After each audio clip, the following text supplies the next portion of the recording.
Hello everyone, আমার নাম সরস্বতী আর আমার হোম রেমেডি করতে খুব পছন্দ। এই হোম রেমেডির মধ্যে আছে চালের গুঁড়ো আর নিম পাতা, যেটাকে আমি জল দিয়ে খুবই গরম করেছি চালের গুঁড়োটার সাথে নিম পাতাকে দিয়ে। এখানে আমার জাঙ্কুকের কথা মনে পড়ছিল।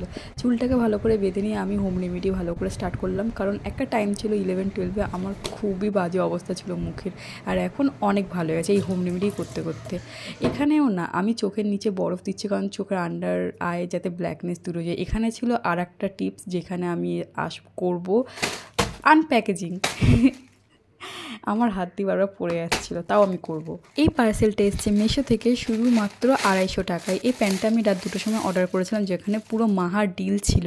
খুবই মিষ্টি একটা প্যান্ট, যেটা কোরিয়ানরা পরে। হ্যাঁ, কারা কারা নিজেদের মধ্যে নতুন জামা কাপড় পরার পর খুবই অ্যাক্টিং করতে ভালোবাসে, আমার তো খুবই ভালো লাগে। আমি সবার সামনেও অ্যাক্টিং করি আর সারাক্ষণ নিজের সাথেও অ্যাক্টিং করি। তো যদি ভালো লাগে লাইক অ্যান্ড সাবস্ক্রাইব, কারোর কমেন্ট থাকলে করে